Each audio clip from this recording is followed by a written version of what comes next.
સર્વેને જય શ્રી કૃષ્ણ. આજે આપણે જાણીશું સોમવતી અમાસ વ્રત કરવાની વિધિ અને એની વાર્તા.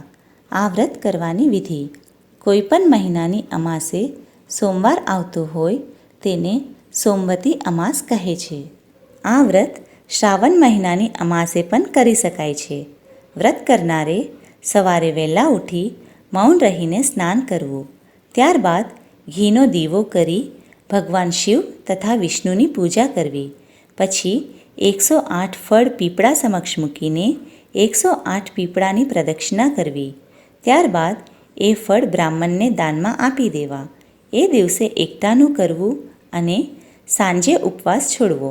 આ વ્રત કરવાથી સુખ સંપત્તિ અને સમૃદ્ધિ વધે છે તથા માનવી દીર્ઘાયુષ્ય પ્રાપ્ત કરે છે અને ઉત્તમ સંતતિ પ્રાપ્ત થાય છે. આ વ્રતની વાર્તા: એક મોટા નગરમાં બ્રાહ્મણ રહે. તેમને 7 દીકરા અને દીકરી હતી. બ્રાહ્મણ ઘણો જ ધર્મનિષ્ઠ અને અતિથિને દેવ માનવાવાળો હતો. રોજ અભ્યાગતને જમાડી પછી જ જમતો. 7 દીકરાની વહુઓ પણ વ્યવહારુ અને સાસુ સસરાની મર્યાદા જાળવવાવાળી હતી. દીકરી હસુમતી રૂપાળી અને ગુણિયલ હતી. એક વખત એક ઋષિમુનિ એમના આંગણે પધાર્યા. બ્રાહ્મણી હસુમતી તથા 7 વહુઓએ તેમની સેવા ચાકરી કરી. આથી મુનિએ 7 વહુઓને અખંડ સૌભાગ્યવતીના આશીર્વાદ આપ્યા, જ્યારે હસુમતીને ધર્મવતી ભવા એવા આશીર્વાદ આપ્યા. આથી બ્રાહ્મણીને અચરજ થયું અને તેને 2 હાથ જોડીને મુનિને આનું કારણ પૂછ્યું. ત્યારે મુનિએ કહ્યું, દીકરીના ભાગ્યમાં વૈધવ્ય લખાયેલું છે. સપ્તપદીના સમયે જ તેના પતિનું મૃત્યુ થશે.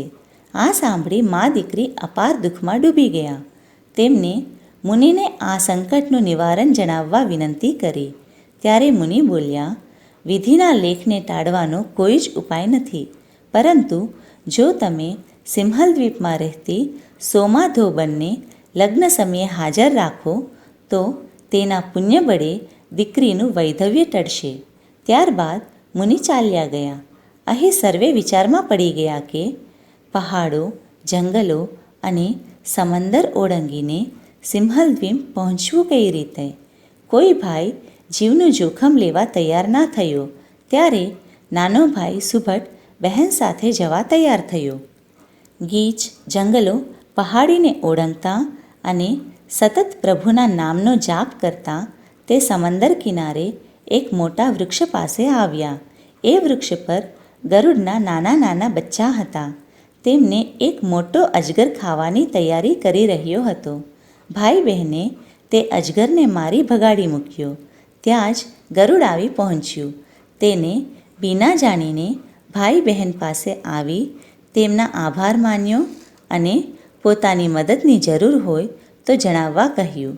બંનેએ કહ્યું, અમે અહીં સુધી તો આવી ગયા, પણ હવે આ સાગર કેમ ઓળંગવો?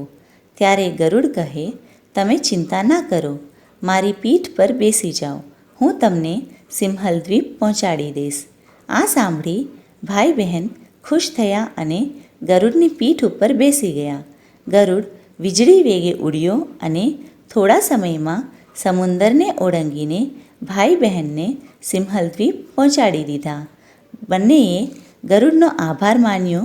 પછી લોકોને પૂછતા પૂછતા તેઓ સોમાધોબનને ત્યાં ગયા. સોમાધોબન 7 માળની હવેલીમાં 7 દીકરા અને 7 વહુઓ સાથે સુખ ચેનથી રહેતી હતી. બંને ભાઈ બહેન તેમને ત્યાં નોકરીએ રહ્યા અને દિલ દઈને તેની સેવા ચાકરી કરવા લાગ્યા. બંને ભાઈ બહેનની ચાકરીથી પ્રસન્ન થયેલી સોમાએ તેમને આવવાનું કારણ પૂછ્યું. હસુમતીએ બધી વાત વિગતે જણાવી. ત્યારે સોમાએ કહ્યું, બેટી, ગભરાઈશ નહીં, હું તારું દુઃખ દૂર કરીશ. એમ કહી સોમા બંને ભાઈ બહેનને તેના ઉડનદંડ ઉપર સવાર કરી આકાશ માર્ગે પડવારમાં તેમના આંગણે ઉતરી. તરત જ સારો મુહૂર્ત્યો જોઈ હસુમતીના લગ્ન ઘડિયા લેવાયા. ચોથો ફેરો ફરતા જ પતિના પ્રાણ નીકળી ગયા.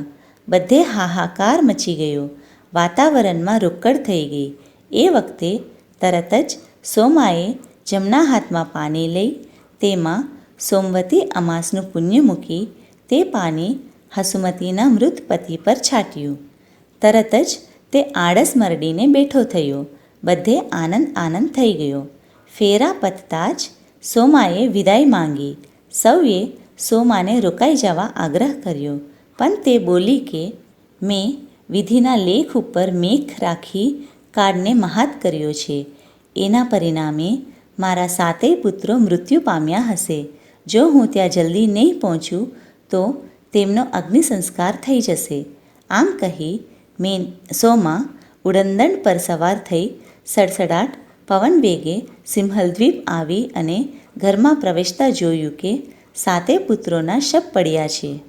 સોમાએ તરત જ સ્નાન કરી ભગવાનને આરાધી પીપળાની ચારે તરફ પ્રદક્ષિણા કરી દર્ભની સળી લઈ તેમાં સોમવતી અમાસનું પુણ્ય મૂક્યું. ત્યારબાદ એ દર્ભની સળી મૃત પુત્રોને અડાડતા જ પુત્રો જીવિત થઈ ગયા. હે પ્રભુ, તમે જેવા હસુમતી અને સોમાને ફળ્યા તેમ તમારું વ્રત કરનાર સર્વેને ફળજો.